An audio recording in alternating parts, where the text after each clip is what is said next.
Welcome back to Curse of Strahd. Woo! Announcements. Gets me every time. Announcements. Join us this Sunday, Candlekeep's second session of The Price of Beauty, I believe is the name. We are in a crazy Fey world that's very fun, DM'd by JMO. That will be exciting. Next week, this Thursday, Monster Hearts. And no spoilers, but there might be a special appearance by a table, a real table. And to understand what that means, you'll have to join us for next week's session. And then, of course, a week from this Sunday, I believe, is session 1 of campaign 3. Very exciting, brand new campaign, D&D long-term campaign. Join us for that. Join our social media for a bunch of prep behind the scenes with all the characters, and of course DM'd by Zach. But that's not happening today. Today, Curse of Strahd. Last time, the party had made their way fleeing Castle Ravenloft after having a dinner with Count Strahd von Zarovich. You left in a hurry in the middle of the night after finding out that perhaps Richard Charming was in the midst of being courted by Strahd, or is perhaps in danger after briefly being married to Escher, a vampire within the castle. You fled and made your way, trying eventually to get to the far western city of Kresk, but stopping at a tower that is on a small island in the middle of a lake. There you found an abandoned wagon and a door with a weird arm puzzle. You snooped around for a little bit before a figure calling out to you, played by Kelsey, guest star Kelsey, Ezmerelda. Ezmerelda took you inside of the tower where you sought refuge on the top floor.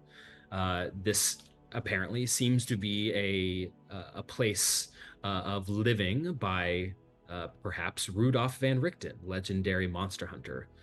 It is a tower that has you learned, a anti-magic field all around it, preventing any magic from being cast from within. You, while in the midst of this tower, Ezmerelda dropped some bombs on the party, including the fact that Richard Charming, who recently found out that he was in fact born of Vistani, had his parents slaughtered in the night by the very person that you're trying to find, Rudolph van Richten, the monster hunter. It seems as though these Vistani, Richard's parents, and the relatives and family of Ezmerelda herself were killed by Van Richten as an act of revenge, as they had taken his only son and sold him to Strahd. And you learn that his only son was Escher, the very vampire that Richard had just married, just a one session before that, in an act of karmic fate. You also learned that Ezmerelda was also a student of Van Richten, as well as your party mate Petra. And there was a heart-to-heart with Gabe and Richard about Richard's identity, now Theodore Granger. In the night, though, Gabe had a brief vision of a scene playing out in a church. You had a figure tell you that your god, the Morning Lord, was dead. And in this moment, you reached out to this person and pledged yourself to her. And Petra, you had a dream that started as a dream, but quickly turned into a nightmare of one of the first times that you found that you had a skill and the ability to become a monster hunter, but it turned sour, and you found that the night hag Morgantha, the granny who had made the pies, had followed you and was haunting your nightmares inside of the top of this tower. And as you awoke with a fright, Petra, your life source drained from Morganthus prying. You were besieged by ghosts, and I need you all to roll initiative. Oh boy, here we go. I can still feel like the non-magical feel, like it's for sure still up, right? Yes, it is. For sure still up. Good. Ooh. I got a good initiative, so I can just run. I can just leave. Good. I can just run. We're able That's to get a a good long plan. rest in, right? Is that correct? No. Nope. No. Oh, Yeah, we're No fucked. rest. Although I think you we should. hadn't, I was didn't gonna say, have we it. didn't do much. Yeah. I guess we haven't really slept since leaving the castle. No, we have not. We're so Besides tired. a little bit of rest that we just got. Yeah.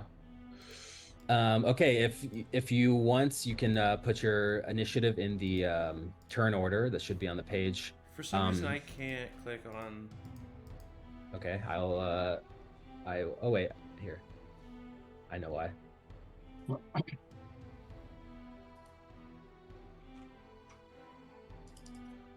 Cool. God, I can't wait. And then if you could just give me the ability to edit Richard Charming, then I can put it in. Yeah, I will do that. Thank you. I rolled really well on initiative for both of us. Nice. Okay, I think you should be able to do that. Yep. What's your Dang, dex, Gabe? 12, I think. It's pretty low. 11. Yeah, mine's 14. So Yeah. Okay, so Petra first. yeah. What did I have a Richard? 22. Richard has a plus 12 to initiative. What That's the good. fuck? That's Because of the alert fee and Oh, that's something, 8. and something with the The expertise, maybe. Yeah. Or whatever. Jesus. his Rogue swashbuckler. subclass. Yeah. And his Nice. dex is probably pretty high too. I mean, alert is plus 8 on its own, I'm pretty sure. It's plus 5, so it's Plus He has, 5. he has 4 from Dex, 3 from Charisma, which is what his swashbuckler thing is, and then the 5 from the alert feat. Jesus. Okay. We start with Richard. This room that you're in to set the scene is pretty small and pretty cramped. You are up in the top of this tower. God. There's a bunch of desks and drawers. There's a big oven in the center. There's a bed. Piddlewick is there with you, Sal. You had basically just woke Not up. him again.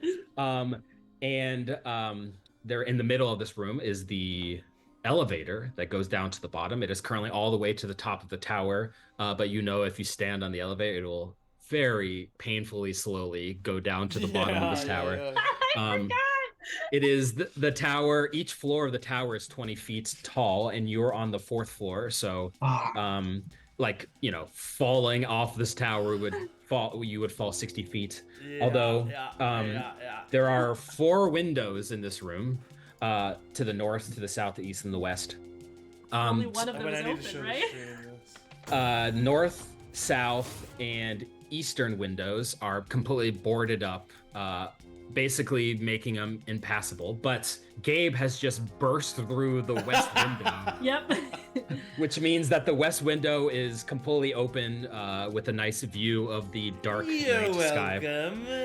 Welcome. And as you are sitting here in the dark, kind of flickering light of some candles and moonlight, you see apparitions, faintly visible within the shadows of the room, kind of rise up, and they seem to be Rise up. They seem to be attracted or going towards Petra. And Richard, it is your turn. Okay, well, Richard is going to. I think he just has. I mean, he just has a regular rapier.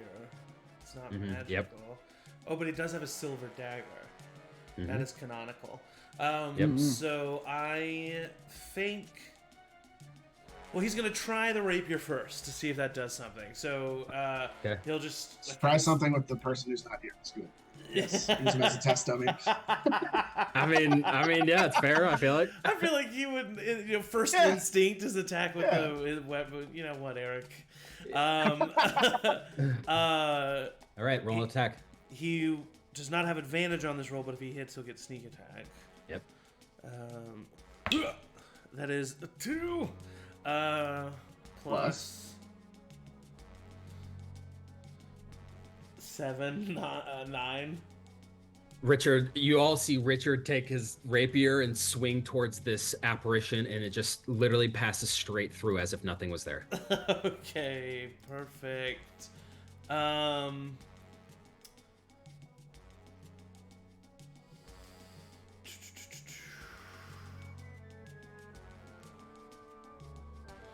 Okay, so he can get away without making a melee attack because of his fancy footwork. Correct. But where would he go? Yeah, I think he's gonna back up to like here, and that'll be the and then he's going to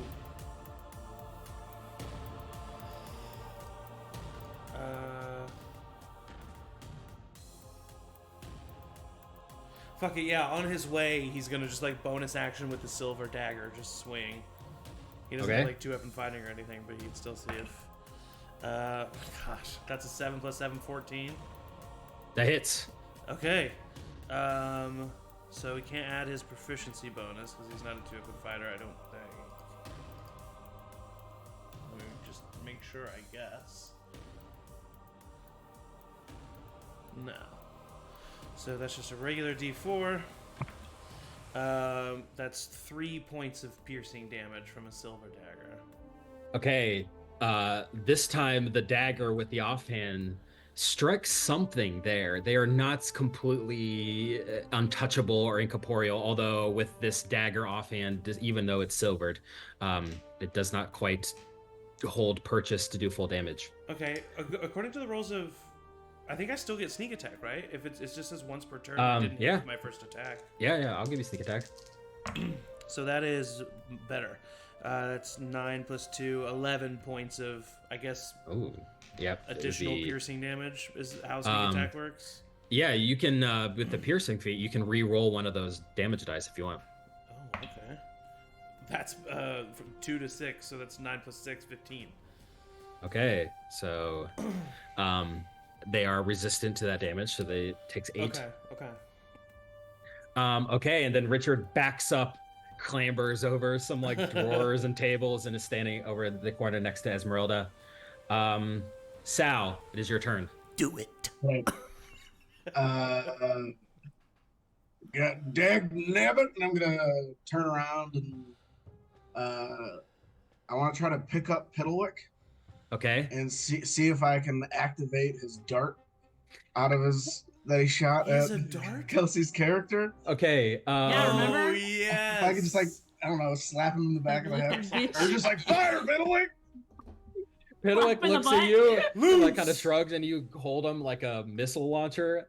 Can you roll a d20 plus 4? Yeah, I can shoot him. Oh my god. That's an extra 1. Perfect. Absolutely perfect.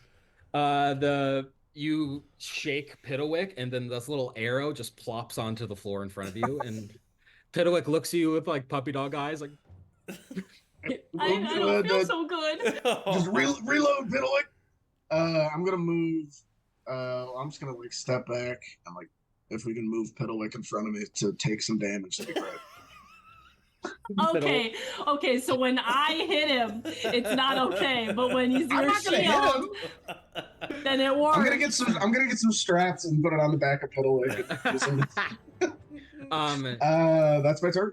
You hear some gears going inside of Piddlewick's head, like it seems like he's like reloading in some weird mechanical fashion that you just don't understand. Can you make an Arcana check for me? Yeah. Good. 22. 22. Sal, this tower has a anti-magic shield around it, but as you're thinking about it, it doesn't really make sense logically because the tower itself is an old, decrepit, like decaying tower. The second and third floor have these big rotting wood holes in the floor, but the anti-magic shield itself is contemporary. It is new age magic. In fact, if you happen to put a anti-magic shield around a building, you would do it in this exact way. And in fact, you think there's a way to disable the anti-magic field, but you don't quite know how. But it's there. Any wizard worth its salt that made an anti-magic shield would leave instructions somehow, somewhere about how to disable this. Then knowing that, I would. Oh god, the desk is right next to the ghost. I'll go over to the desk and say, "Somebody watch my back," and I'll start going through the desk to find an instruction manual. Okay, make an investigation check. That was a 1, but it's a 7 plus 8, so 15. 15, you're scrambling through all these papers. This definitely seems like personal effects of Rudolf van Richten, a monster hunter. And in your quick time of rifling through the desk, you don't think that Van Richten was the one who put the magical circle around it. And you don't think there would be anything inside of his belongings. Okay. Okay, Gabe, it is now your turn. Petra has a higher dex. Oh, sorry. You're right. Petra, it is your turn. Petra, hearing Salvatore's call for somebody to watch his back, would kind of get up from where she was laying on the ground, coughing up this black tar goo still. Go over to him, trying to put herself in between him and the ghost standing right next to him. Yeah. Okay. And then would start to pray. Not knowing if the channel divinity will work or not, is going to try risking it, thinking that that's not quite magic. Okay. To use Twilight Sanctuary, and I present my holy symbol. A sphere of twilight emanates from me. It's a 30-foot radius, and it is filled with dim light. The sphere moves with me. It lasts for a minute, and whenever a creature ends its turn there, this is the thing that grants 1d6 plus 6 temporary hit points, and creatures cannot be caused to be charmed or frightened. Nice. Okay. Frightened ghosts feels like a good move. Can you make a religion check for me? Absolutely. A 15. As you kind of step next to Sal, putting yourself beside Sal, who's opening drawer. You have no idea what Sal's doing. Just opening drawers and like rifling through papers next to this apparition that has kind of come almost through the walls. You step into this spot and a cold shiver goes down your spine. Mm-hmm. And when you grab your holy symbol, the window that is open, you can see outside, maybe the first time that you have seen this since you've been in Barovia, a full gleaming moon in the sky, completely unobscured by clouds or anything else that would normally be here in this place. And streams of twilights hit the ground all around you in this room. And there is just this brief second as you stand there. It flashes in front of your eyes of a face. Gnarled, hook-like nosed face of a hag still in this room. And then the twilight fades, your ability still working, and the hag disappears once again. You would know that she is watching you from the ethereal plane, but here in this room. Yeah. Incredible. Okay, so that is...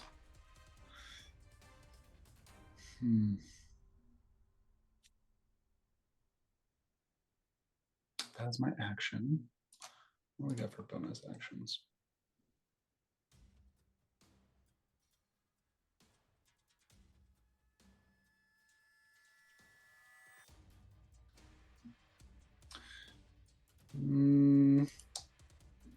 What's it take to cast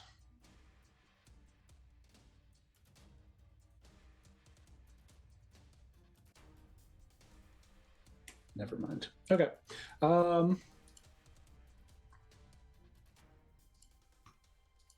think as a bonus action, not using the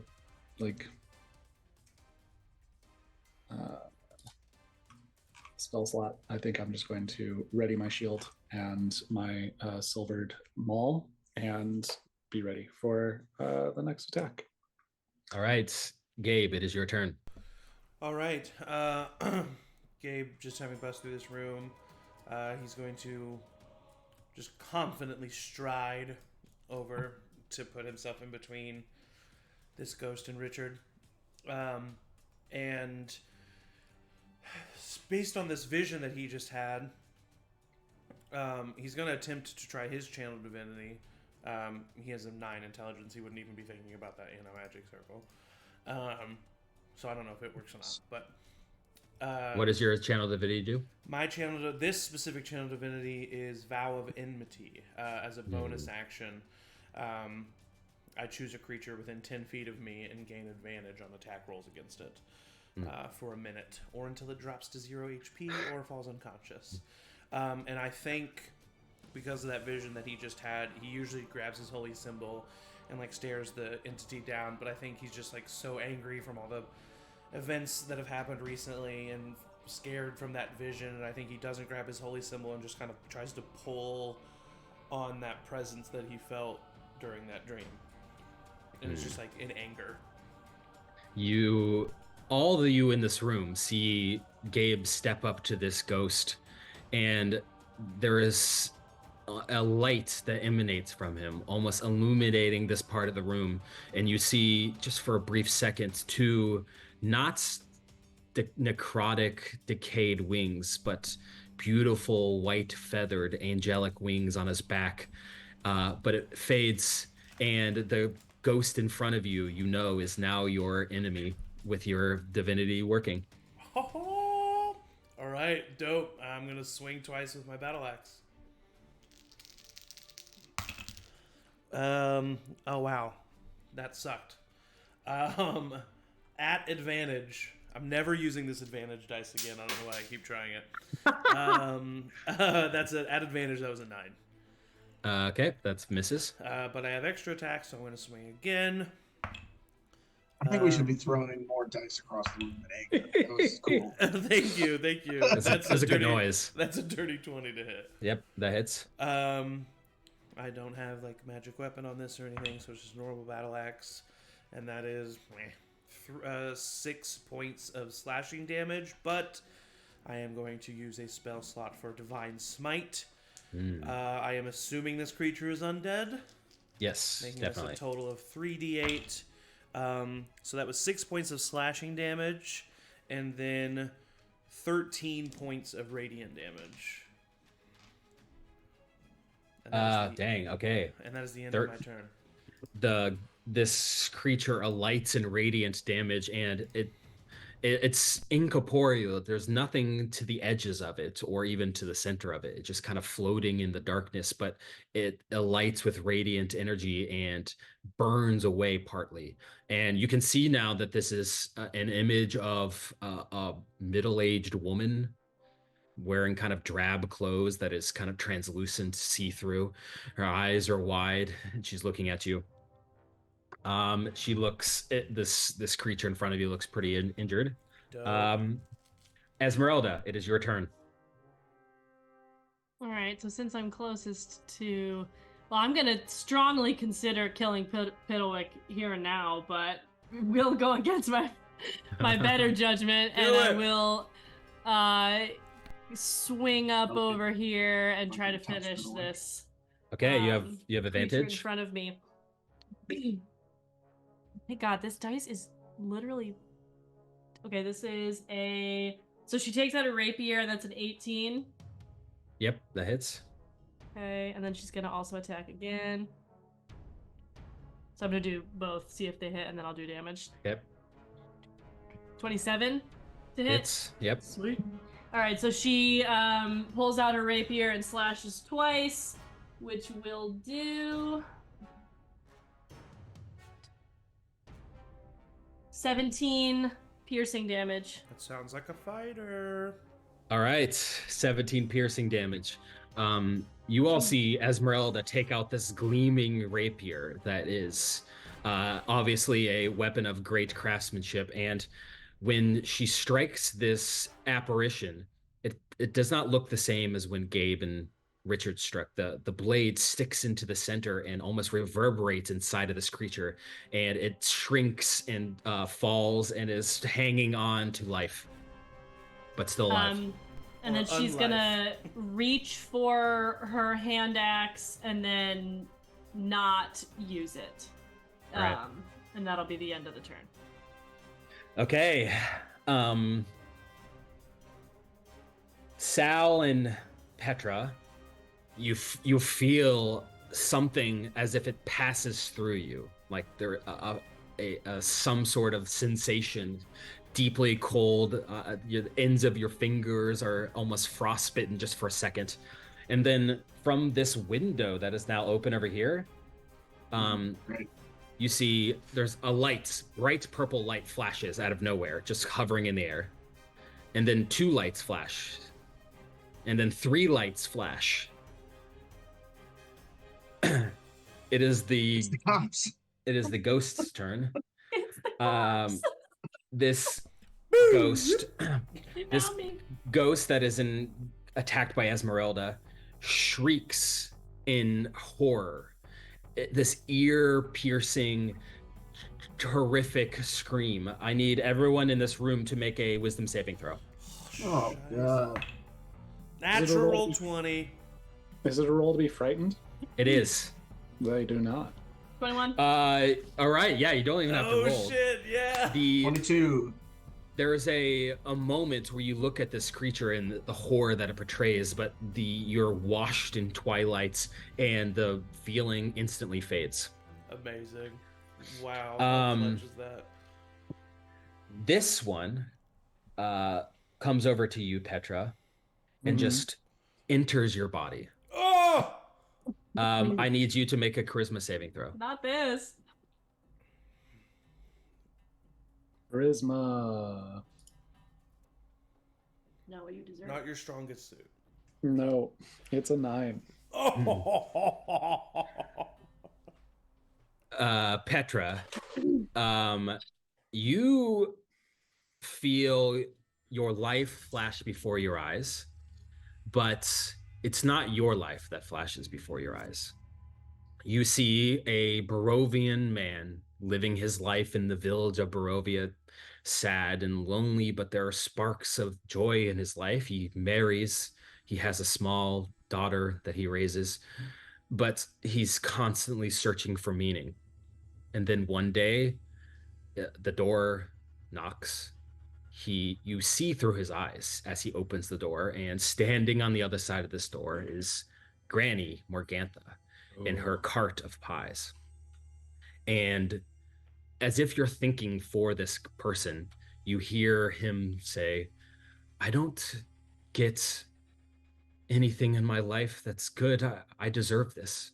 And he pays some gold for these pies and he eats them. It's delicious. He thinks about the pies all the time, and Granny comes again the next day. And he pays again. And the next day, and he shares it with his wife. And the next day, but this time, he doesn't have enough money. And the biggest regret of his life happens. He turns to his 8-year-old daughter and hands it over to Morgantha in exchange for a pie. Every moment of this man's life after that is not spent eating pie, is filled with incredible torment and regrets. Until one day he sees Morgantha on the streets, and you hear him plead with her. I will do anything. I will give my soul to you just to hold my daughter one more time. On his knees in front of her. And Morgantha smiles and kind of cackles and hands him a pie. And you see this man now here, dead, inside of your body. And you are completely conscious and aware of your surroundings. But you watch yourself walk over to this window over here. and you start to climb out of the window, and you feel the regrets at the end of his life, this man inside of you. What do you do, Petra?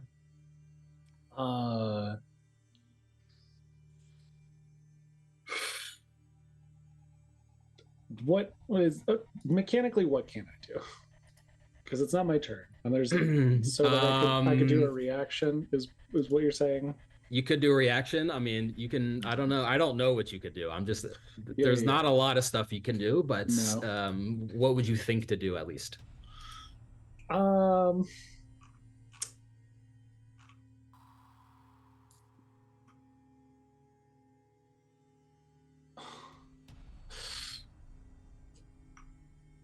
Filled with this regret, but knowing that there's not a whole lot that I can do as this creature has like injured me, I would do everything within my will to like try and like press my hands against the sides of the like window frame and like hold myself back from jumping. Okay. Make a charisma saving throw. This is a DC 13. Dirty 20. You feel yourself about to throw yourself off the edge of this tower to the ground below. But you have enough wherewithal to stop yourself. You all see this happen. Petra, do this. You see the moment of stopping. You saw the ghost go through her. It is now Richard's turn at the top of the initiative. Did Sal say anything about like looking for a way to stop the magic thing? Sure didn't. Okay. Wish I did. Just said watch my back. Thought I had it figured out. So then Richard's just gonna come up here and slice. That's a 12. That hits. Dope. That is, max damage on the piercing attack, which is +4. So 12 points of piercing plus sneak attack. I'll reroll one of these. Plus another 12. So 24 total points of piercing damage. This ghost in front of you is completely vanquished, disappears in front of you. Just disappears into shadow. And now there is no one here that you can see left in this tower. Did we all see the ghost go inside Petra? Yes, I think you can all deduce what's happening. So, I mean, I don't know what he could really do with a bonus action. Maybe just, like, come up here to be within 5 feet to, like, try to like grab as a reaction if he can. Okay, yep. Yeah. Okay. Sal, it is your turn. Knowing wizards, you said this is a new technology done by a wizard. I mean, is there anything that looks in this room like that chest? Does it look more wizardy than something that Von Richten maybe wouldn't have? Make a Arcana check. Table.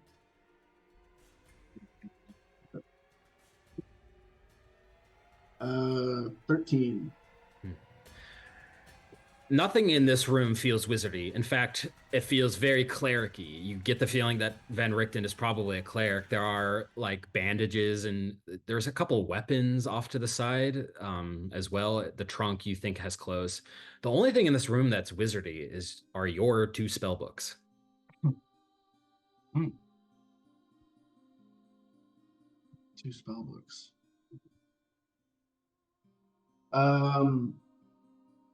Can I look in the spell books, maybe specifically the addendum that I just got, to see if there's anything about disabling an anti-magic field?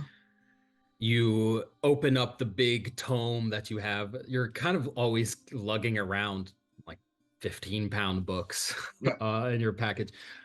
This addendum magical tome that was written by your mentor and seems to be also housing a powerful creature. You flip through the anti-magic field is a high level spell that you're not capable of, but your mentor is. So you flip towards the back, and Sal, you find it. You see written here as the components and the magical sayings and the runic words that match exactly what is with here guarding this tower. You realize that your mentor, the wizard, made the anti-magic on this tower. How or why the timeline doesn't really match up. None of it really makes sense, but you are convinced 100%. And right below, in the margins, below where you see the written spell, there is something that has been added clearly recently. Not by you, but written in smeared blood is a crude drawing of the tower you stand in. And standing on top, a stick figure version of a wizard. And there is a little speech bubble standing on top of the tower, like above the roof where you sit at the top floor. And this speech bubble says, Linguini. And then there's a little bit of a smear as it looks like whoever wrote this, they were snatched away before they could finish it, as if someone caught them doing something they should not be doing. Okay.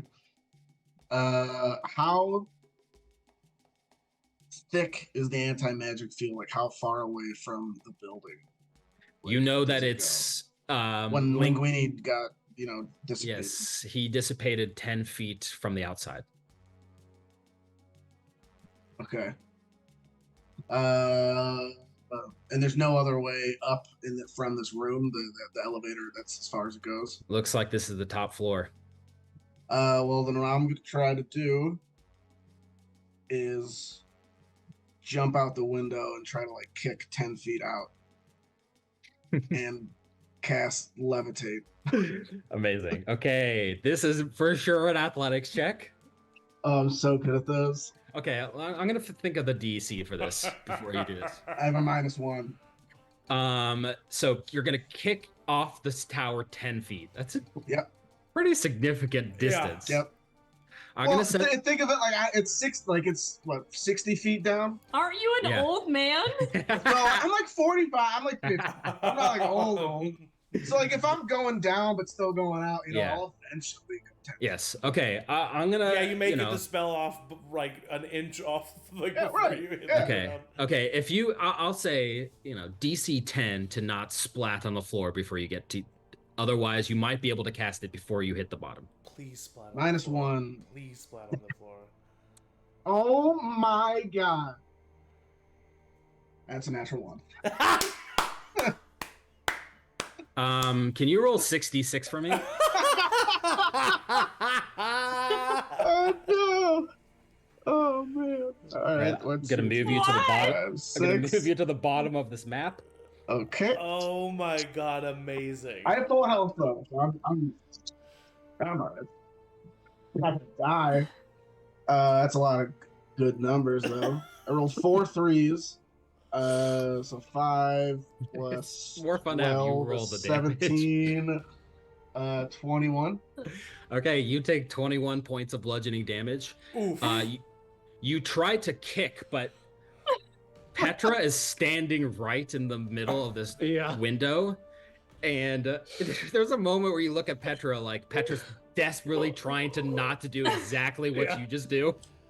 I like to think that everyone in the room just kind of freezes, and we all just watch Sal. I've got nothing. There's no enemies left in this room, We're all just but watching. 2 people have tried to jump out. We're just the rest of you in the room, Gabe and Petra and Ezmerelda, you see Piddlewick kind of look over you and go. Okay. Sal. I'm gonna say that's your movement, but you still have your action. The kick didn't get off. That would have been the action, but it didn't work. Do I think I'm outside the magic field, or am I not outside the magic field yet? No, you're not outside the field. I mean, you rolled a 1. I'll take my action to dash outside the magic field, I Okay. guess. Okay. Limp outside. Crawling on the ground like. He's gonna levitate. Just gonna get Can 10 you- feet. Can His you make ankle, a perception the check? wrong way. That's pretty good. Trail of blood. What's my perception? +1, so 16. The tower is on a little like marshy island, so you're laying on kind of a little bit muddy grass around the That's base soft. of this. You see you're near the wagon that you had briefly investigated that's sitting right outside the front. You see there's Minx the horse, which is tied up a little bit of ways from you, and Sir Shake, Rattle, and Roll, the skeletal horse of Gabe, is kind of somewhat near you, just kind of looking at you a little dumbfounded. Hauntingly, there's fog around him. Yeah, hauntingly. The tower is on an island, but there is a little causeway, like a strip of land, small little strip of land that connects the island to the road and the tree lines. And to, I think, your horror, you see figures, creatures descend from the forest towards your location, towards the front of this building. Can I Followed tell how many by figures? Or... a dozen. And you hear them as they approach. Oh no! You see large wolves bounding in your direction towards the base of this tower. Dude, it was so good knowing you. Like, I'll really. yell out, it's like, we've got company! It's 12 wolves! Well, As it is in fact their turn. They are far enough away that they cannot get to you, but you see 6 wolves and 6 hulking, muscular werewolves transformed in the full moon of the night, bounding towards you. And right behind them, you see a figure that you would somewhat recognize to be the werewolf alpha, the silver-haired Kirill Stoyanovich. He is actually a human. He was you had a brief encounter with him in the square of Valaki, who fought. Well, he didn't fight you. You were gone. He was running away with the book, is that the guy? He was on Strahd's side for sure. He He Strahd the... stole the bones. The bones, that's what I meant. Not the... They dash towards you and they finish your turn 60 feet away from you, about to enter this causeway. And now it's a strip of land, so there's a little bit of funnel towards you. So they can't like surround you or anything. A They have funnel, to- so maybe perfect for a fireball next turn though. But Petra, it is your turn. Woo. Let's see.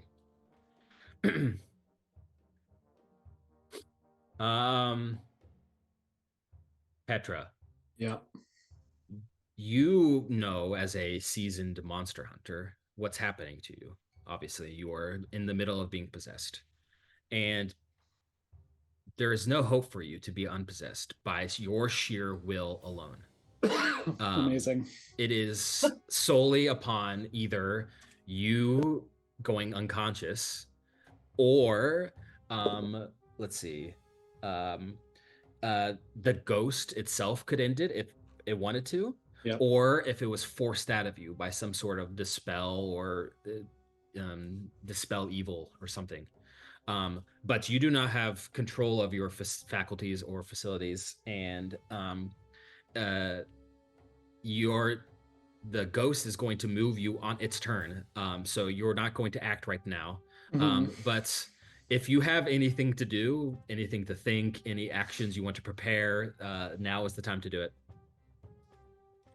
Can I do an action? Is that Maybe.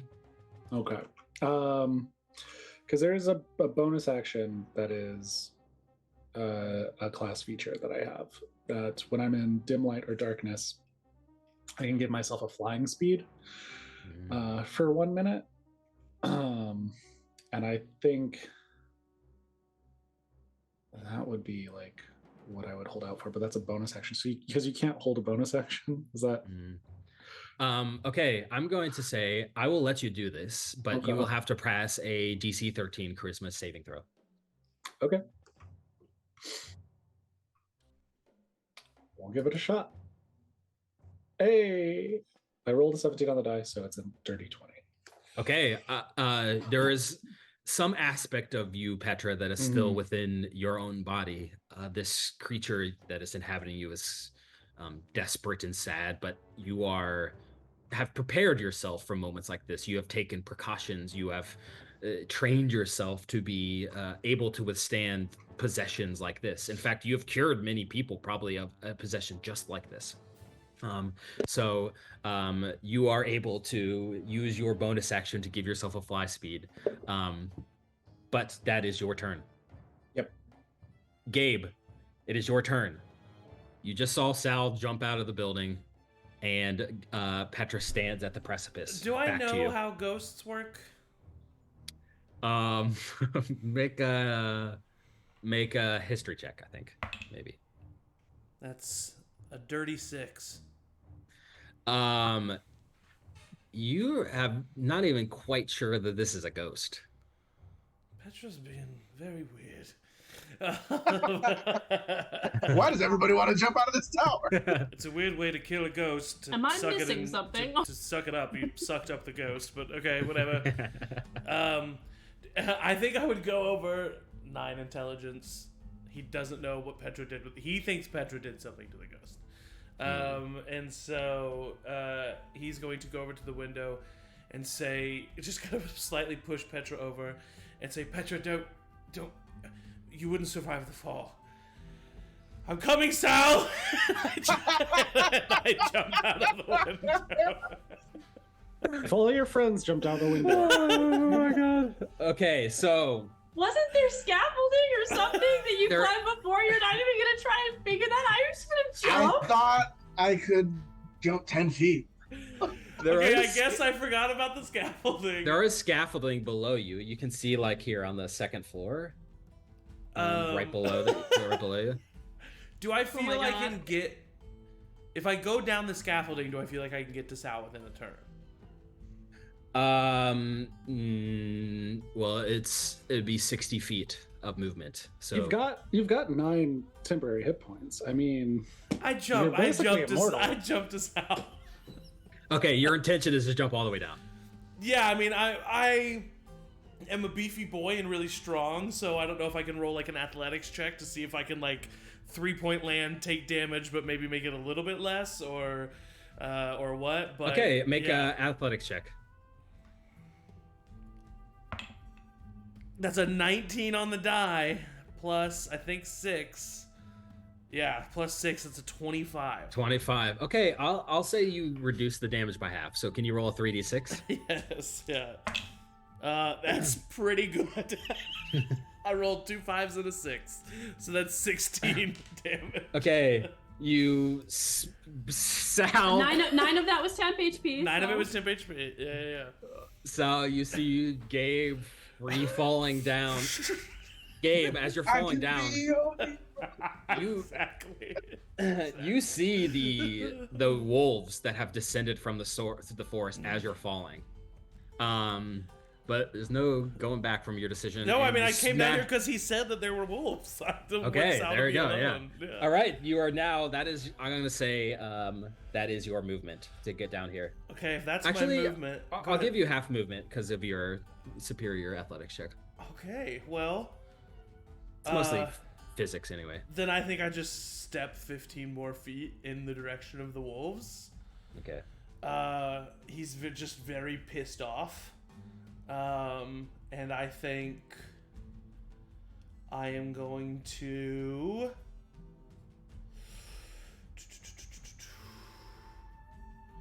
action and bonus action.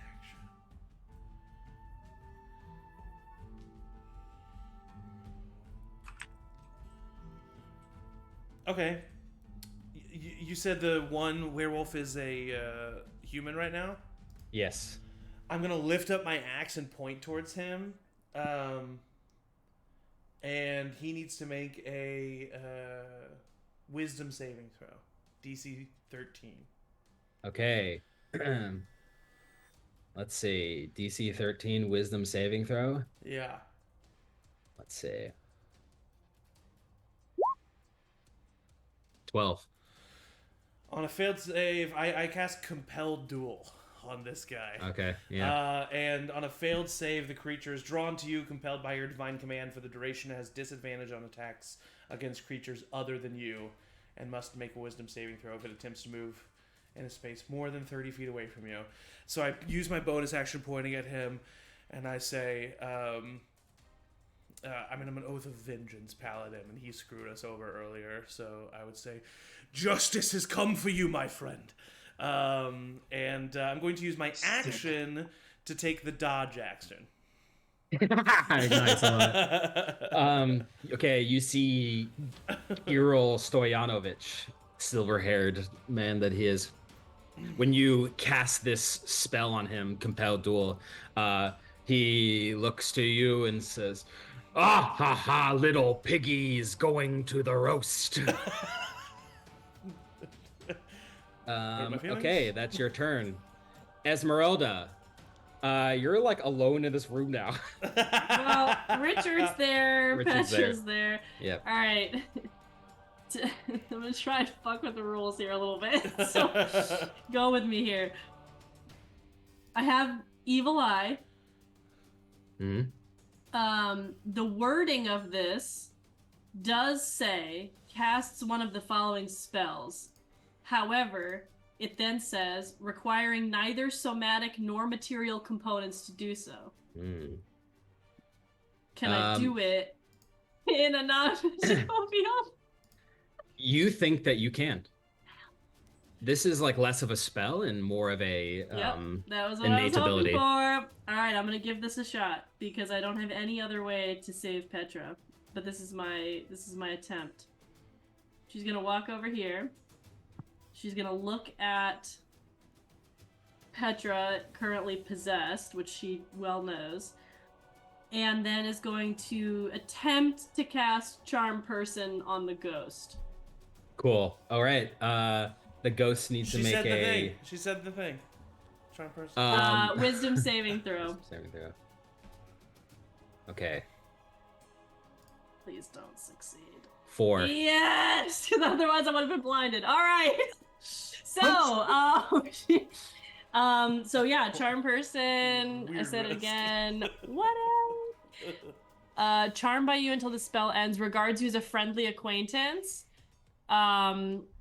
She's going to say, "Why don't you just let that little buddy go? Just come out and talk. Come out and talk with me." Make a persuasion check. I'll give you advantage. That was almost a nat 20. 16 plus persuasion. Yes. 19. Petra, you feel the presence leave your body. And you are back to normal as this creature steps in front. Ezmerelda, you can see a middle-aged man in his apparition form staring at you with sad eyes. Take a deep breath.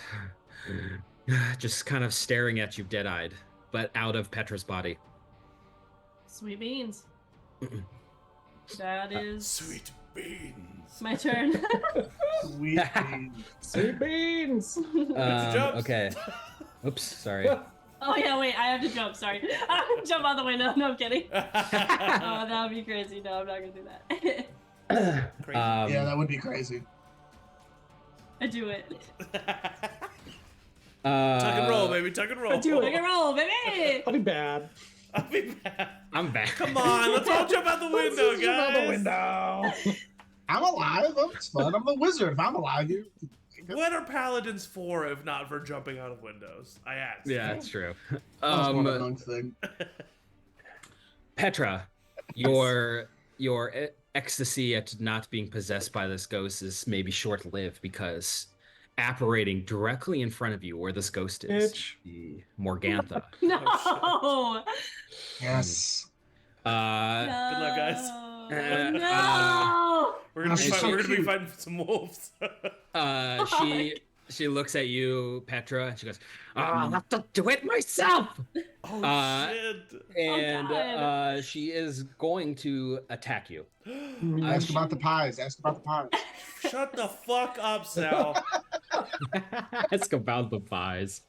He's gonna attack Sal. Still, like, his legs are broken underneath him. The pies. I start climbing back up the tent.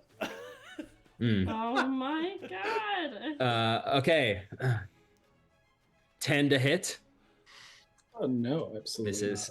And then 15 to hit. That also misses. She swipes at you with her claws. And she kind of cackles in your face. Oh, fuck. She is now visible in this room, standing between Ezmerelda and Petra. Let's go! Monster Hunters. All right. It is now Kirill Stojanovich's turn. Bring it, bitch. I'm so glad we didn't turn the magic off in this room. It's true. The heck. That's true. Yeah, don't turn it off, please. Let's I'm see. Science, I don't know bitch. Oh my god. My campaign 3 character is now Jesse. Kirill kind of runs past the wolves and looks to you, Gabe, and you, Salvatore, and he says, I didn't think this would be so easy. I'll just take the holy symbol from your corpse. And as he runs, his body elongates and he transforms into his werewolf form. Bring it, baby. It is, he is massive, silver, completely silvered haired, a lot bigger than the other werewolves around him. And let's see, I'm going to keep his token like that, but make him this big. Sal lets out blood. I don't see his token, by the way, if he's on the GM layer or something. Oh, No, yeah, I there see it. There he is. And he uses his action to dash, running full speed directly at you, Gabe. Bring it. But that's his action. It is now the ghost's turn. The ghost is going. I don't have a magic weapon. The ghost is going to. I have 11 other wolves to worry about, Zach. Hey, Ghost, kill your boss. Yeah. Dude, she's such a bitch. I'm way cooler. I mean, you are charmed, but that doesn't mean that she considers. I know. She probably considers them both friends. The ghost's like, hey. Gets in between. I don't want to get into Come on. Okay, ladies, please. Okay, so- ladies. I mean, yeah, it's got 2 friends in this tower, but 1 person that's not a friend. So it's going to. No. Repossess. It's going No. to try to repossess No! Petra. What? Petra, can you make a charisma saving throw? Yeah, absolutely. Petra will jump out this It's an 8. No, you're kidding me. But it's still charmed by me, even inside of her, right? Yeah. Oh, jeez. Petra. Yeah. I think at this point, the inevitable fall of your being has come to fruition, especially now that Morgantha is egging you on. Yeah. And Ezmerelda, you see Petra just topple over the outside of the window. But I will give you an athletics check. You might be able to catch yourself on a scaffolding a couple stories down, or that might hurt you even more. Why don't I know Featherfall? Because you're a bad wizard. Even with a flight speed, I am not. Yes. What is your flight speed? How many? It's 30 feet. It's the same as my walking. Ezmerelda, you see Petra topple over the window and then just kind of hover back up level with the window. Now Incredible. outside. Yeah, you're floating. Not falling. Morgantha looks Gabe's at like, you, Petra. would you take this seriously, please? Get down here. Morgantha kind of like spits on the ground and where you just were, and she snarls at you, Petra, and she says, "Stop it! Stop it!" And that's Insane. the ghost's turn. It is Richard's turn, up at the top of the tower, right next to a hag. Yeah, he's Anthony going Wick. to... Is there enough room for him to slide right there? Yes. So he will have advantage as he attacks with his rapier. Take the one you want to hag. That is a 22 to hit. That hits. And he will have sneak attack on this. Not great. 10, 14, 15 points of piercing damage. All right. In this form, transformed from the ethereal plane, she is just a old haggish woman, and the blade strikes her, and she covered now in hag kind of viscous fiendish blood. She is hurt but not bloodied. He is How then many going pies does she drop? She drops a bunch of pies like No! rings in Sonic. He's then going to continue his movement 15, 20, 25, 30 to just kind of like continue being elusive around the room. Oh, come on, man. Give me the advantage. Oh, wait, no, that's true. He would stay. Okay. I saved your life, bitch. I forgot about that. I forgot. All right. Okay, Sal, it is your turn. There is a giant silver werewolf right in front of your face. Right. Although, how many of those wolves would you say are in a 20-foot circle? that many. Can you see that? Well, They're not quite in that position. Holy shit! They're in formation. They're 60 feet away from you. Currently. Okay. It's a bonus action to drink a potion, right? Yes. I have a potion of greater healing that I am going to drink,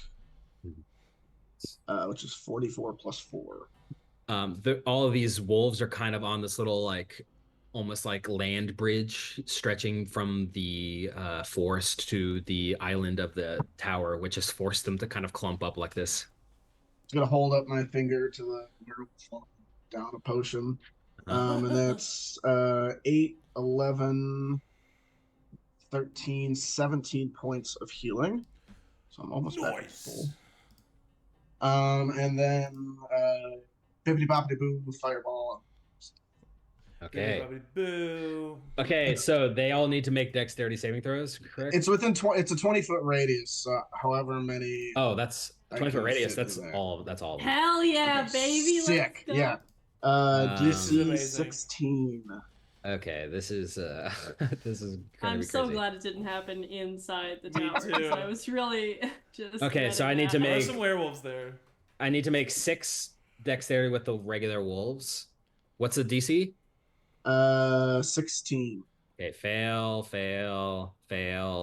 success, fail, success. 1, 2, That's 6. 3, That's pretty 4, good. 5, 6. 2 Okay, 2 failures, successes. 2 successes, 4 failures. And then the werewolves need to make 5 of them.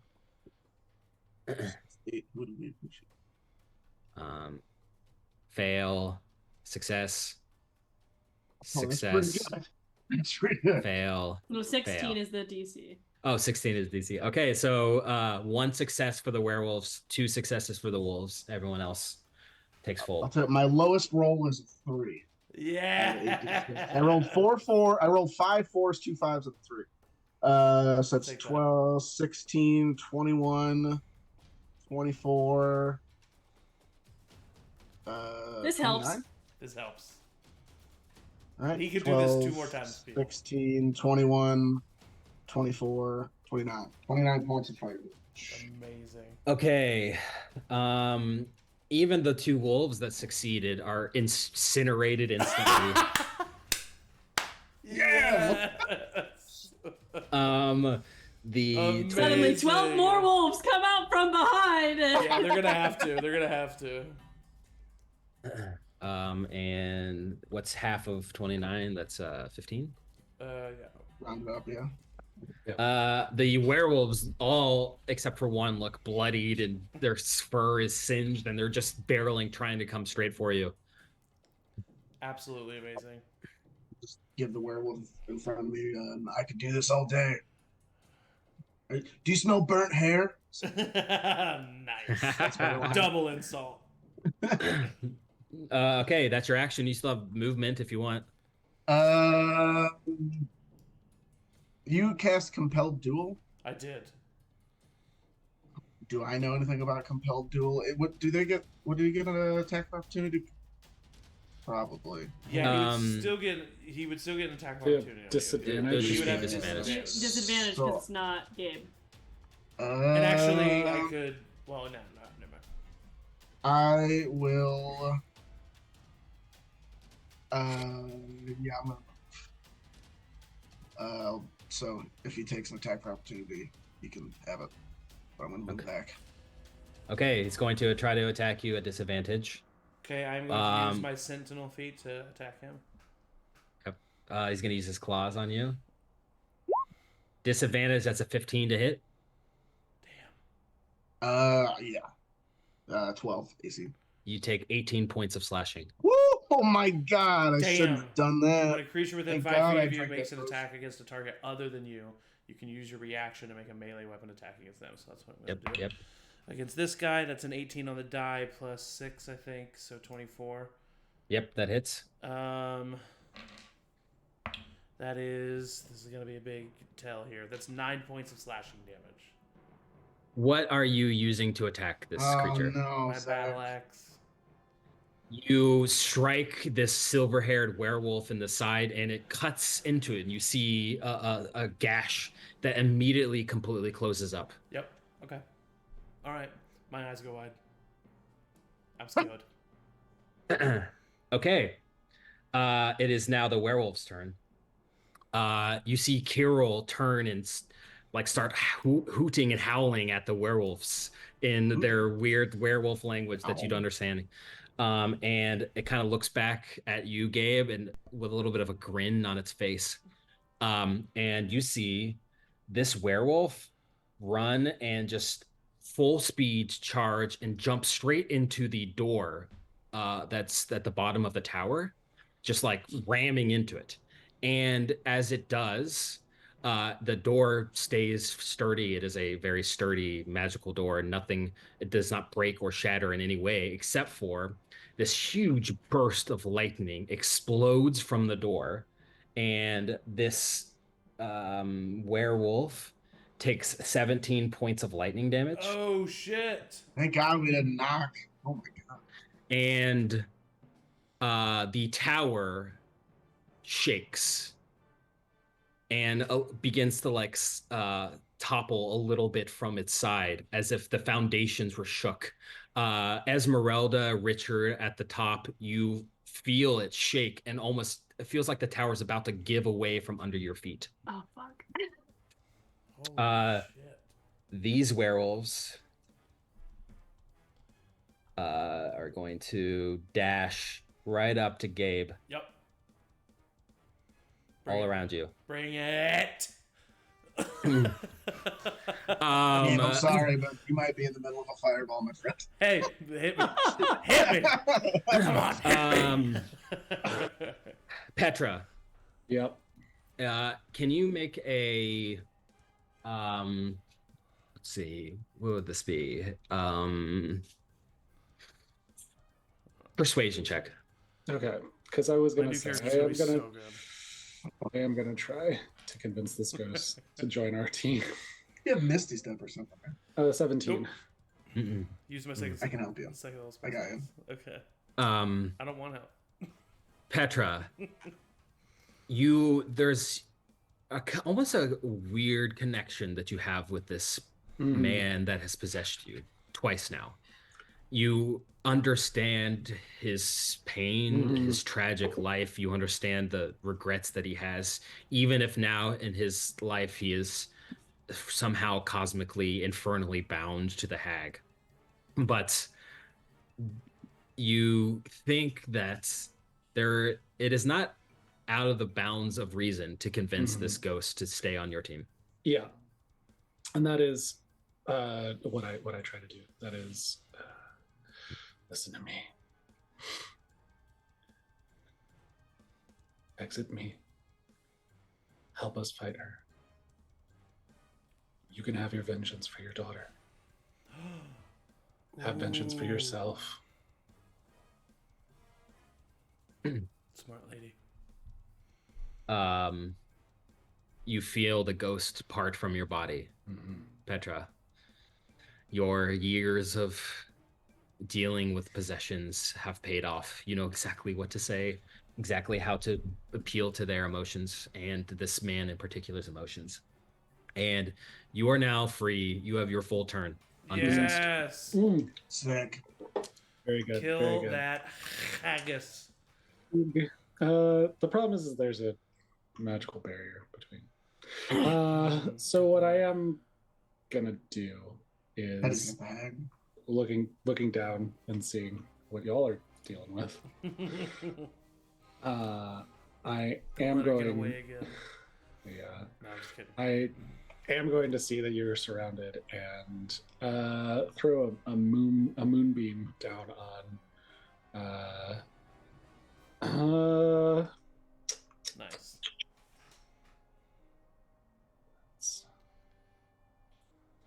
The thing is, I don't know that you've got compelled duel on him, so I'm going to throw it on the big guy. No, of course. Yeah. Okay. A shape changer makes a saving throw at disadvantage. Definitely a shape changer. Sure does. So Constitution saving throw from Okiril here. 11. I think that fails. Yeah, absolutely.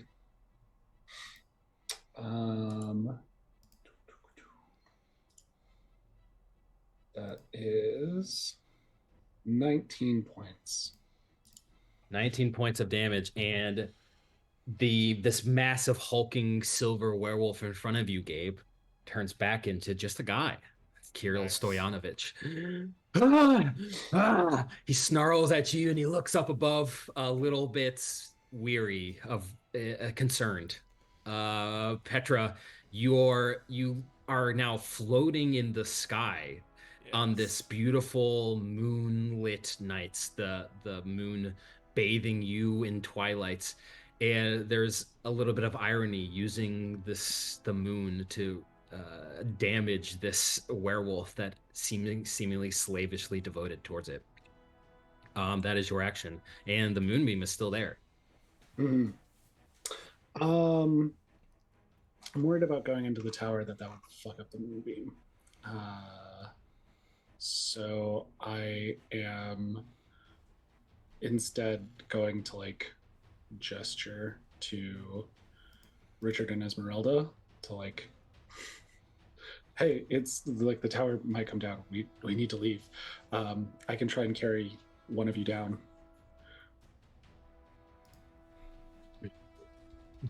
Ezmerelda's gonna make no acknowledgement towards that. She's completely locked on to the monster in front of her. Yep. You see Piddlewick kind of waddle over to the window and puts his arms out like he's about to jump into your arms. Yeah. I would not let the doll drop into nothing. So I would kind of shrug and You should though. get ready to catch him. You should let him. You should let him die. Piddlewick will go on Sal's turn, but it looks like Piddlewick wants to jump in your arms. Anything else, Petra? That is kind of what I got. So. Okay, Gabe. It is your turn. I am assuming, just like lay on hands, you would let the ASMR healing feature, healing hands, be a bonus action to self. Would you allow that? I am assuming.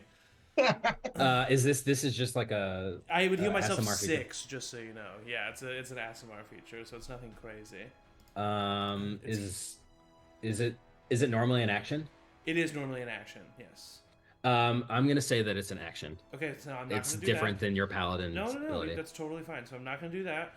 I am going to instead just kind of like, I don't really move, but I walk a little bit towards what's his fuck, and I smile, looking up at Petra, and I say, "You're not the only one who brought friends," and I'm going to swing twice at him. All right. First one is a natural 20. Thank All right. you, whoever the book is. Who would be the book? Matt or Eric? Critical Role dice. Who's the book? Which campaign? First campaign? First one. Oh, it's the DM. That's the DM dice, right? Matt, Yeah. yeah. Thank you, Matthew. So that's the first No attack. problem. The second Friend of the show. Friend of the show. Anytime. The second attack is 11 plus 6, 17. I can't wait to have That hits. Okay, so I'm not even going to roll the damage dice. But I am going to do a Divine Smite in both of them using my last 2 level spell slots. Sick. Yep. Yes. So on the first one, that's 16 for the... Because we're doing JMO rolls? Yep. So 16 JMO's plus... brutal critical. JMO's brutal. JMO's That's brutal. not great. 16 plus 8 is 24. So 24 points of radiant damage on the first one. Okay. And then just 7 points of radiant damage on the second one. Dang. He's looking injured, like kind of bad. He's like bathed in the moonlight, and your radiant burns his human form. And then I am going to end my turn, quote unquote, but then immediately use my reaction to activate Irina's shield buckler that she gave me. Nice. Until the start of my next turns, my AC is 23. Cool. Nice. Good. This is probably a good time to use it. Yeah. That's the end of my turn. Ezmerelda, it is your turn. Back up at the top of the tower, next to the hag. Yeah, I'm just gonna wail on her. Right, you have advantage because of Richard. Okay, so the first one is going to be a dirty 20 to hit. That hits. Second one, for only 14. 14 misses. Damn. So we'll do that first. So that's gonna be... Oh, hell yeah. 19 piercing damage. And then this time she does take out the hand axe and attacks again. Cool. And that's gonna be a 21 to hit. That hits. That is going to be 8 slashing damage. And that is that. So she just like shoo, like very practiced, brutal. The Petra, you see the strikes of Ezmerelda are she's obviously incredibly proficient and competent with her weapons, so much so that the hag looks afraid as she just strikes into her a couple times. Richard maybe looks, I don't know. Richard maybe looks impressed. I don't know. Maybe. Maybe. I actually, and then with Teddy's got mixed feelings about things. Yeah. True. with a like, can I like glance around the room with a bonus action? Yeah. Like, I mean, I've searched this room many times. Yes.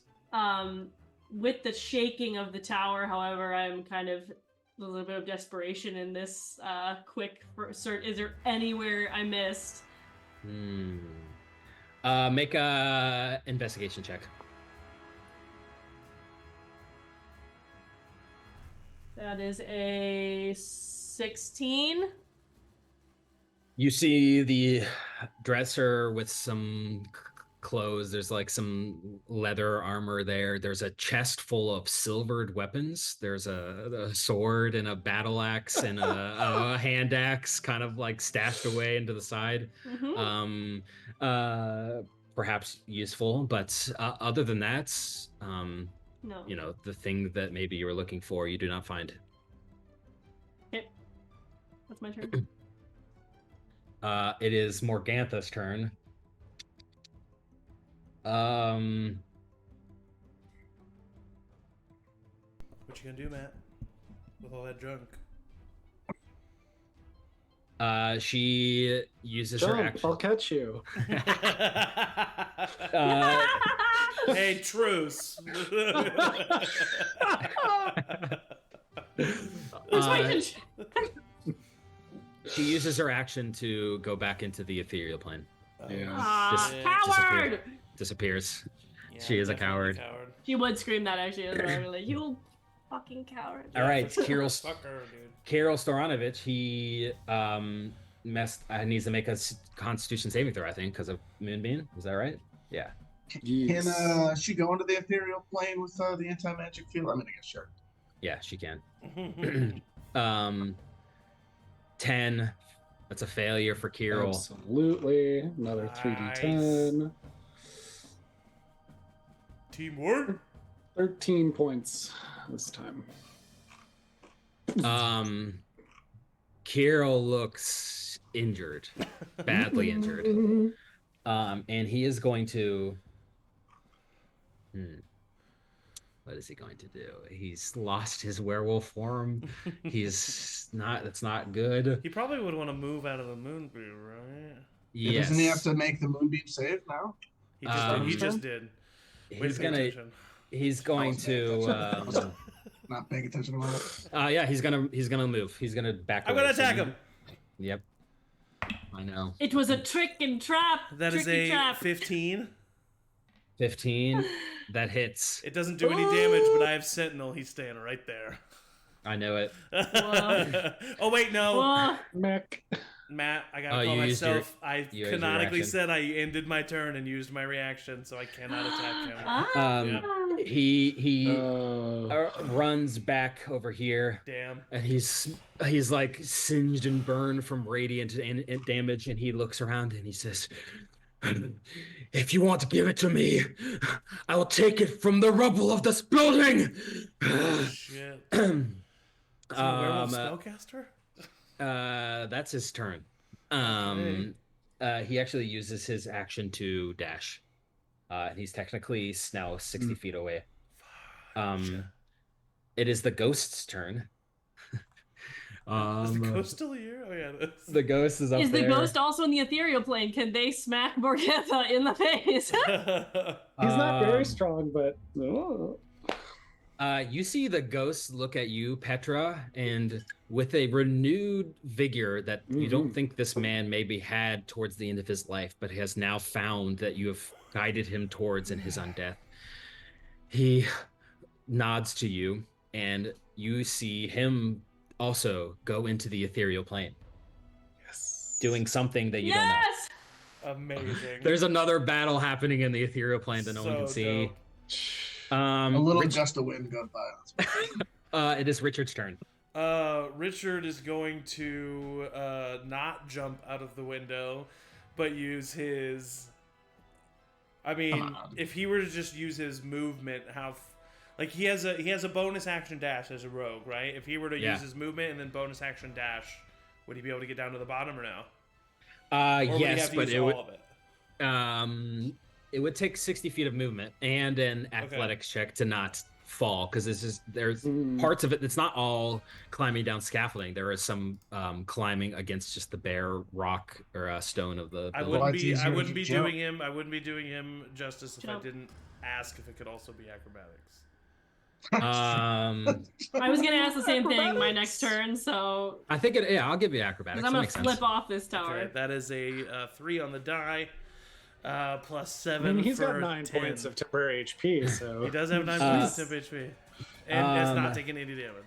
All right, I'll say with a 10, Richard does not take any damage, but can only get to the second floor balcony here. Could he then just use his action, using his entire turn to get down to the bottom? Yep. Yes, okay, cool. No problem. Let's just do that, and that'll be the end of his turn. All right, Richard clambers down, much safer route than Sal and Gabe took. Yeah, for sure. Sal, it is your turn. Do it. I think Gabe would literally look at you and go, "Do it." How far away is that dude? Is he where he is, or is he? He's 60. He's 60 feet from where he was before. So he's which is still within. So like 15 feet further than where he is. Yeah. Sure. I mean, I can't let him bring down my wizard mentor's tower. True. So I do I cast Fireball on a friend? The classic wizard move. It feels like a missed opportunity if you don't. I know, but Do it. Especially Zach, especially the DM. Yeah. Imagine Do how many it. children I've killed. He's saying to do it, so I know. open I don't invite. want to do it. Blank check, baby. And no, I could do something else. I though. will say, genuinely, you should ask yourself, what would Sal do? Yes, I would go after that dude, and he is going to cast Scorching Ray and send all 3 missiles towards Mr. Werewolf. Roman So candles it's coming 3 plus 8 each to attack. Anybody here been hit with a Roman candle? 11 on the No, No, first but I've one. seen someone. I've seen someone be hit with Roman Yeah, candles. I had Harry Potter duels. with 19 and 19 again. 11 How- misses, but how 2 Indiana the 2 of you. 19 saves. I know, So he takes right? 4d6 of fire damage. Kill this bitch.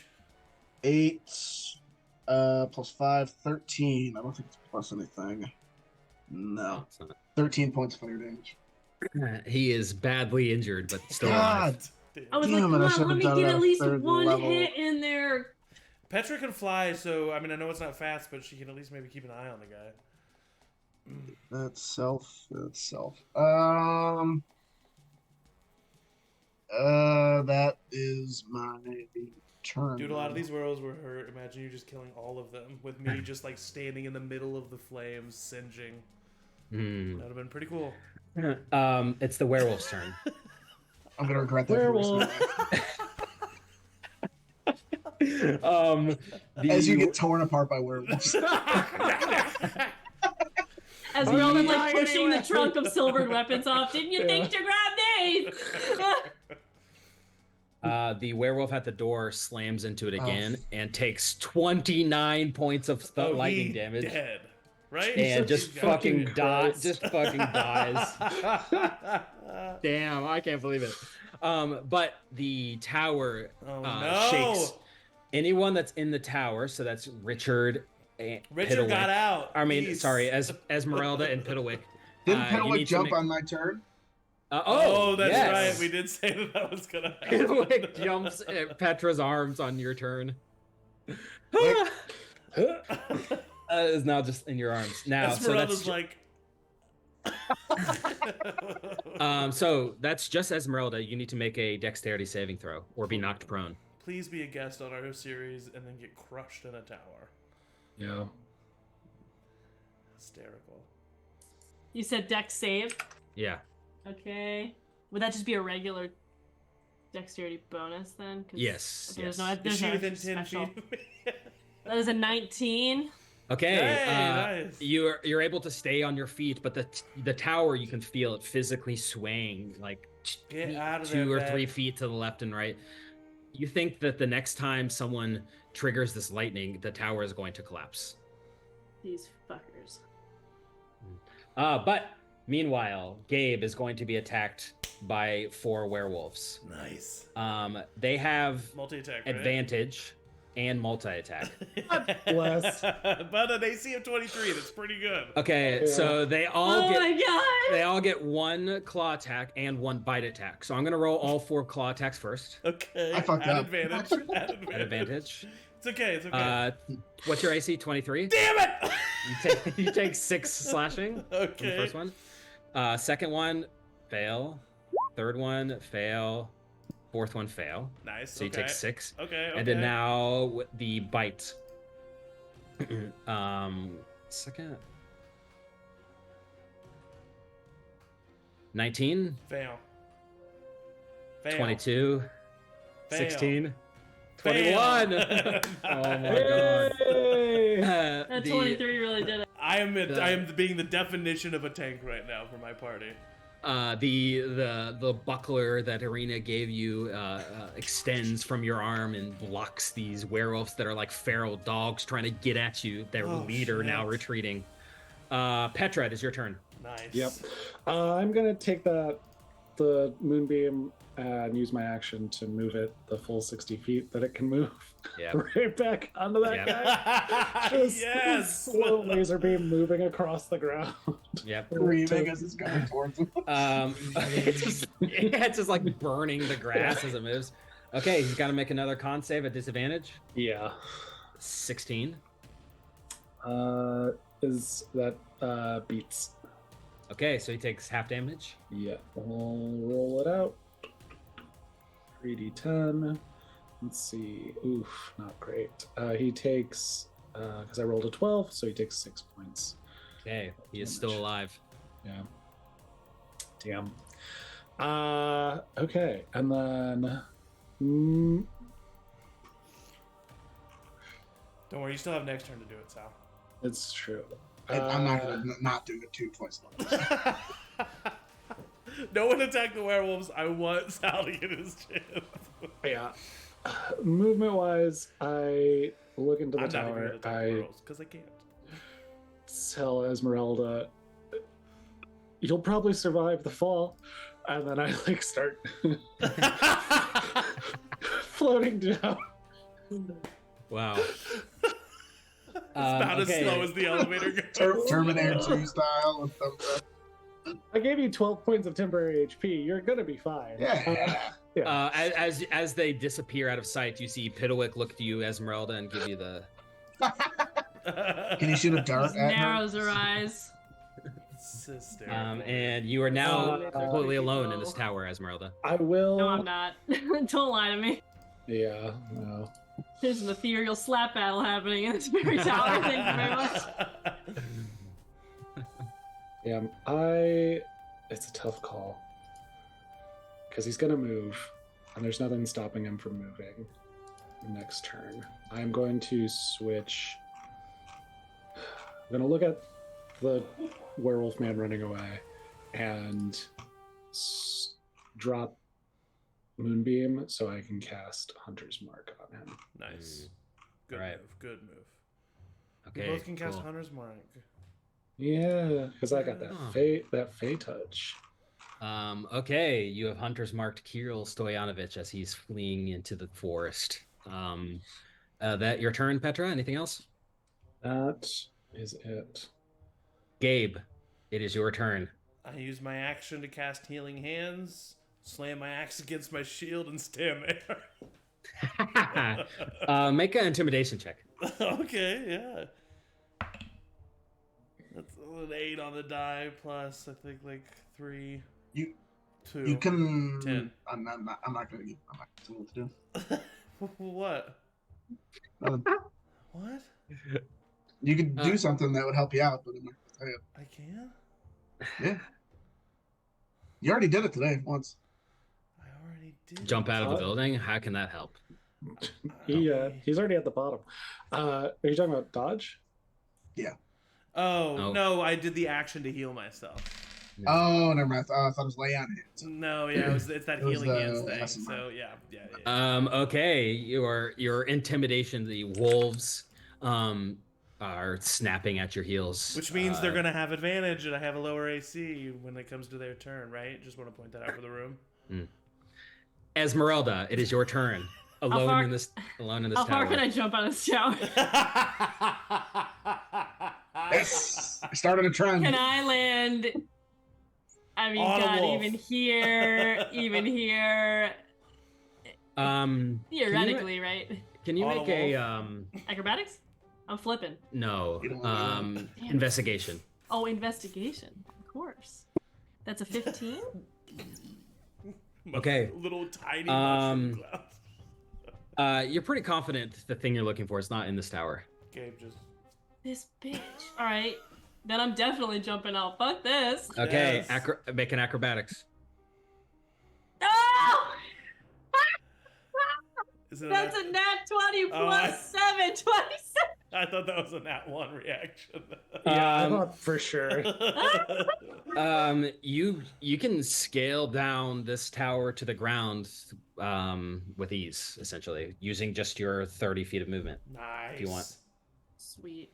Yes, Okay. I do want to do that. Okay, you've now landed behind next to Richard and Sal at the It's bottom like a here. jungle gym for her. She like swings down. Okay. Where? Oh, there I am. Hello. So 30 feet of movement. Mm-hmm. So I'm behind him right now. Yes. Okay. So this is how. Where's the little line? Yeah, it wouldn't be Line tool. Hell I think yeah. you're underneath baby. Gabe. I'm going to. She sheathes her sword. She sheathes her hand axe. She cracks her knuckles, and she is going to it outside of the magic. Right outside, I can cast magic. Yes. Lightning bolt. 100 feet line, baby. Damn. Nice. Right at this guy, right over here. Okay. I'll say that because you're nat 20, you can choose to like put yourself anywhere around this map that you want to. Oh, hell yeah. Okay. I'd like to not be in the middle of wolves. Okay. You bring the fireball closer. 100 foot. So Kirill Stoyanovich needs to Straight make at him. 25 feet. needs to make a dexterity saving throw. 13. That's a failure for sure. Does not. It does not. It does not. It fails. Okay, that's a failure. It does not. What kind of class is she? All right, 100 Oh, feet please long, don't. 5 feet wide. Blasts out from her, so that is going to be 8d6 lightning damage. I think I know what class she is. Eldritch Knight? Blade Singer Wizard. Oh, Blade something. shit. Is that what it's called? 23 lightning damage. She attacked twice. Let's see. Yeah. Can they do Kirill Stoyanovich, werewolf alpha of the clan, is dead, burned to Yeah! a crisp. She'll like Fleeing. let out a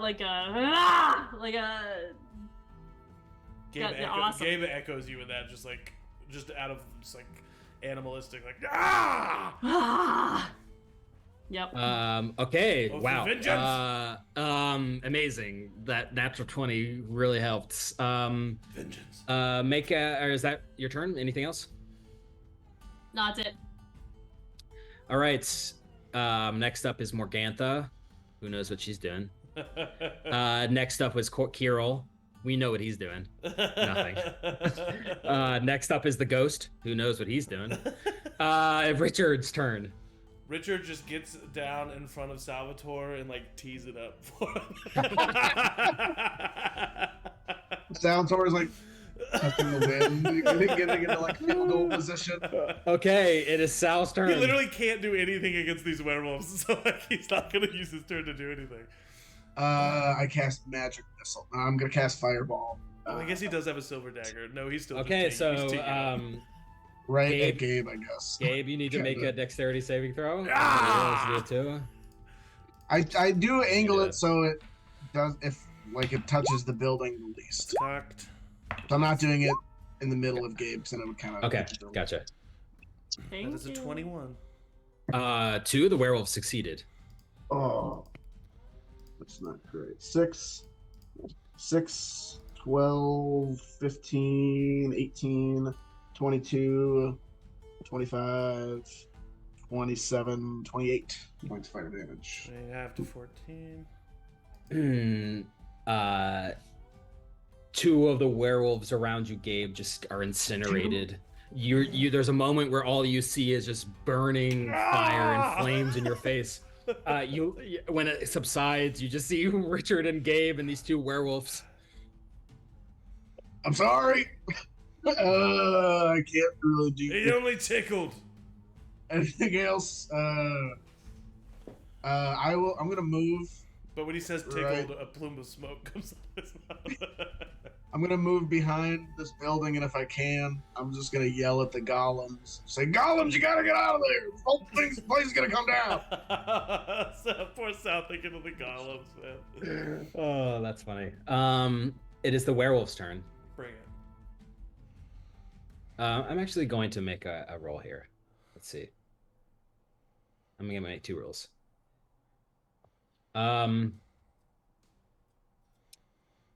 This werewolf is going to attack you, Gabe.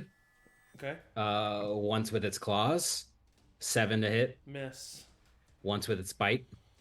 16 to hit. Miss. Nice. The other one. I'm such a prick. Is going to. Dang it, Ezmerelda standing right there.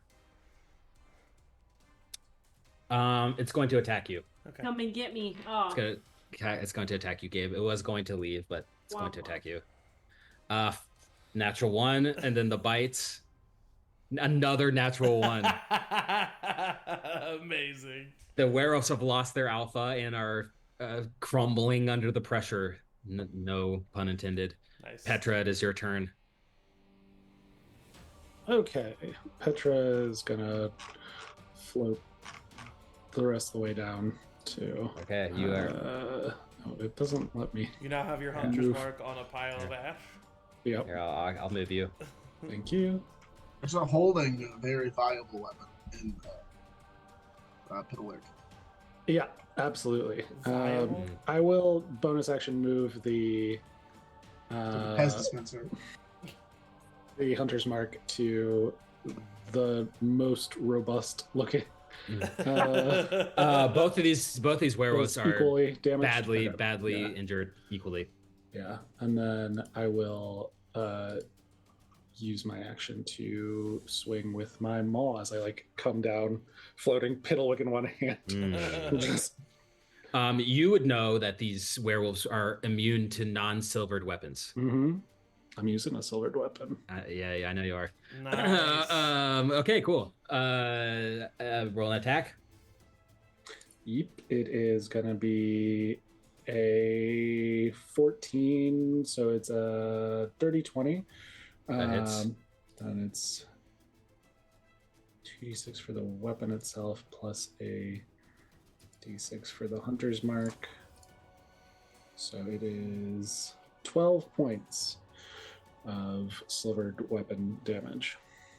Petra floating down from the tower, casually holding Piddlewick, bathed in twilights, wielding your silvered maw, strikes this werewolf who just disintegrates into radiant light, dead. Nice. I look to Gabe and say, "Oh, I'm glad you've made it." Okay, Gabe, your turn. There's one werewolf right next to you. I'm going to attempt to grapple this werewolf. Okay. He's That's going to make 25. a 3. I just full Nelson the werewolf and just put him in front of Petra. Okay. I'm going to say we are out of combat. This werewolf in your arms, Gabe, turns itself into the form of a human woman. In her maybe early 30s or so, with kind of tattered rags, and she's clearly badly injured, and she just looks around and she says, please let me go. I didn't want to follow him. I'm glad to be rid of his influence. Insight check. Yep, roll an insight check. Fireball. 16 plus 3, 19. She's telling the truth. I mean, there's a little bit of play acting just so she doesn't get killed, but she was clearly terrified of Kirill and seems, in some regards, relieved that he's dead. I release the grapple and just kind of push her on her knees in Petra's direction, and just stand as watch and guard. She's just basically prone in front of you, Petra.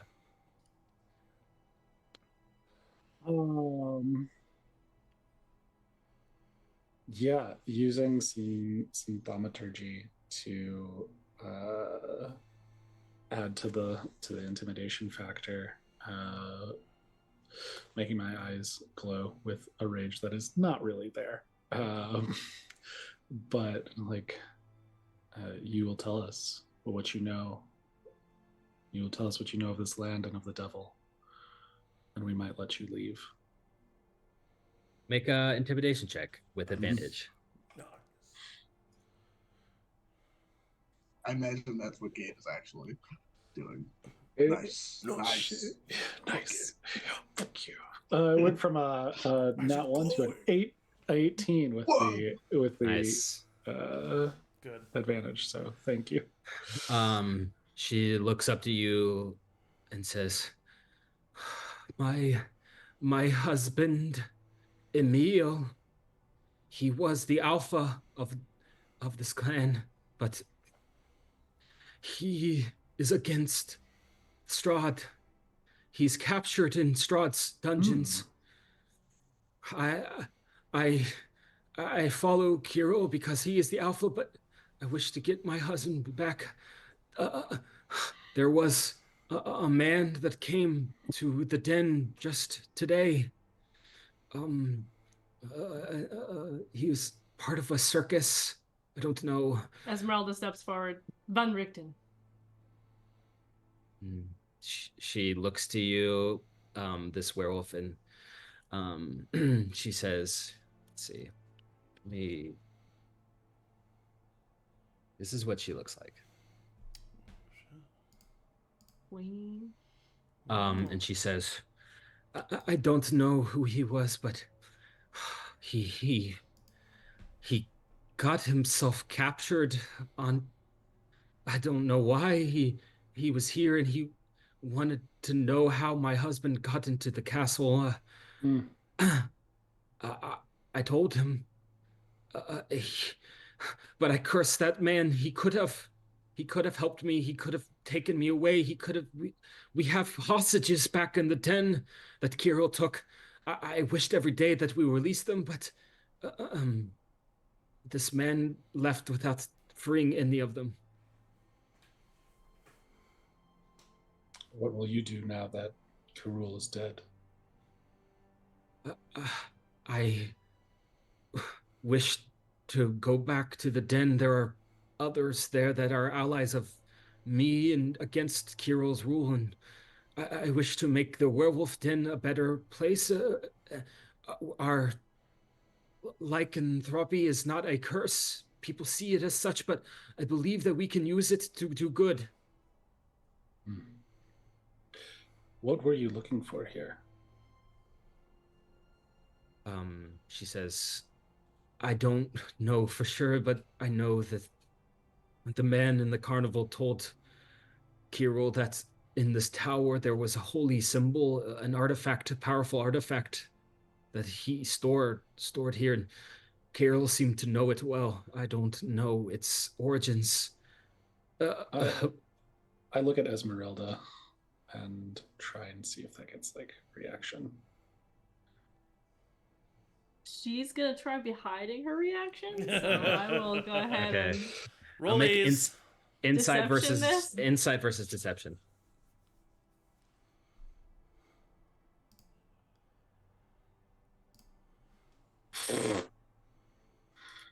So nat 1 for a total of 8. I have a 27. Yep, no reaction from Ezmerelda. She doesn't even flinch. Yeah. But she's listening. You can tell she's listening. Yeah. I'll have more questions about that because I knew you were looking for something. But yeah, going back to Zuleika.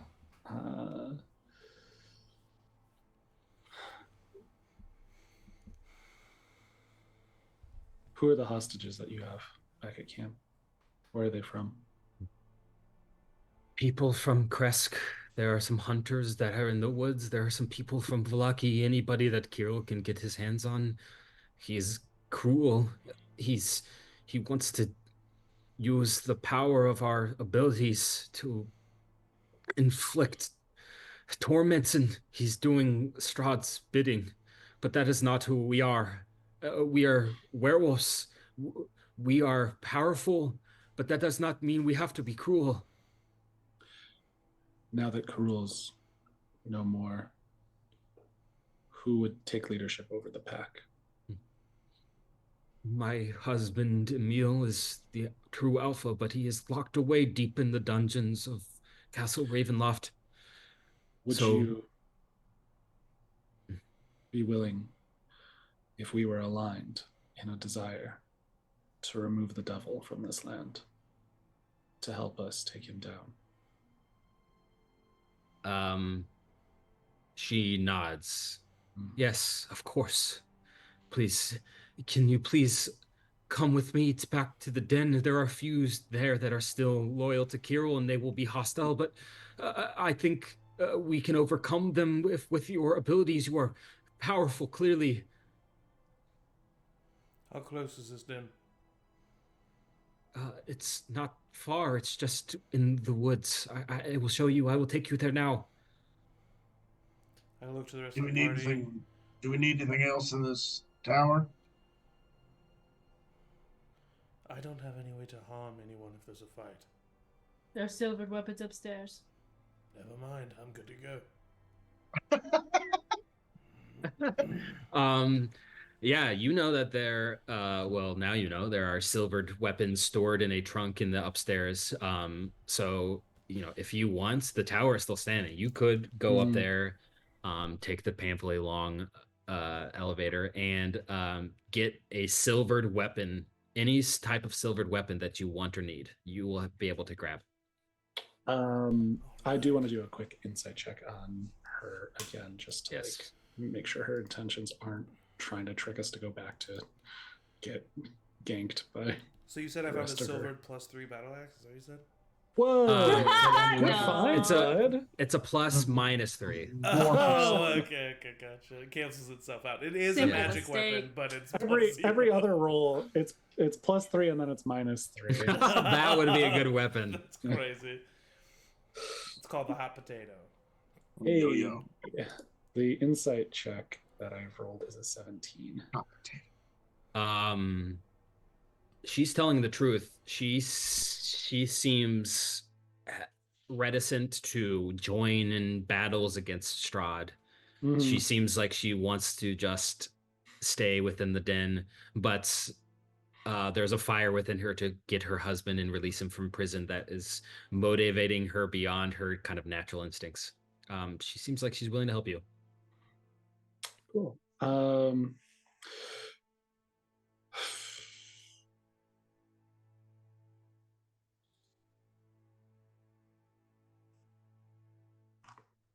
I think there's still some things we need to wrap up here. I'm not going to wait for the elevator. Somebody should keep an eye on her and hand Piddlewick to Sal. I just put... Thank you. Well, no, I wouldn't do that.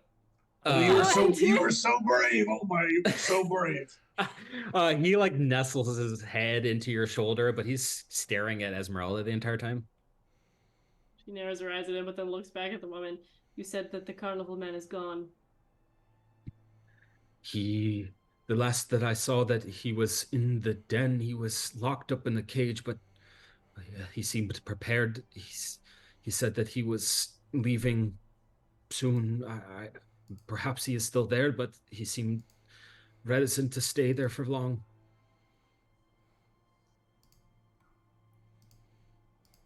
Then I will go with... Do you think it's Von Richten? I know it is Von Richten. Oh, okay.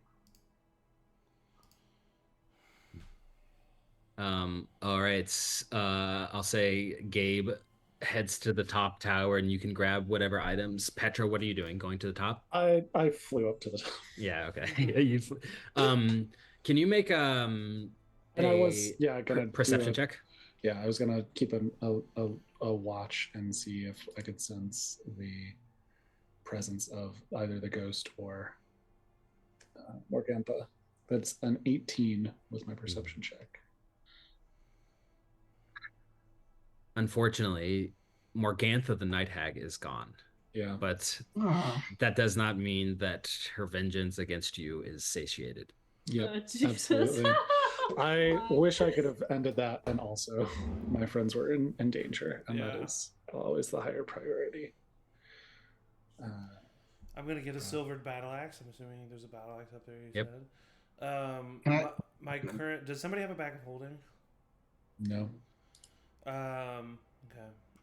Then in that case, my current battle axe is has a symbol of the Morning Lord like the blade of it was like a sun kind of a thing. But I think with that vision, with everything that happened, and the fact that no one has a bag of holding to carry it, I think I leave my battle axe behind and I just take this new one. You got 2 hands. Don't buy. Your trusty Morning Lord engraved battle axe left behind, perhaps indicating a new path in your life that you did not expect to happen. You probably didn't think that you would ever give up this weapon, considering what it means to you as a paladin and what you're trying to be redeemed for, but sometimes plans change. And as you all stand at the bottom of the tower with Zulika wanting to take you back to the werewolf den, that's where we're going to end tonight's session. Yet another session without a long rest. Oh my god. Nice. Thank you all for playing. That was fun. I did not know what was going to happen, and in fact, I thought for sure you were going to die when you jumped out of the tower. Yeah. Well, it's so funny because it was posed as such a consequence for my character. Yeah. That I was like, oh no, I'm gonna get tossed out of this fucking, and then 2 of my That is very funny. 2 of my party mates willingly throw themselves out the fucking window almost immediately afterwards. So funny. I mean, we fulfilled our roles. We were the wizard in the tank for sure. That was good. We're still at the tower, right? Yeah. Okay. Yeah, we haven't left the tower yet. Yeah, I mean it could have gone completely different if Sal had not rolled a 1 and had gone to actually perhaps maybe remove the anti-magic. Yeah. The battle would have been completely different. Yeah, but that was fun. It was lucky. It ended up being lucky that you didn't do that. I didn't think about Morgantha getting her magic. Yep. All right. Thank you all for playing. You are the best. Thank you for guest starring again, Kelsey.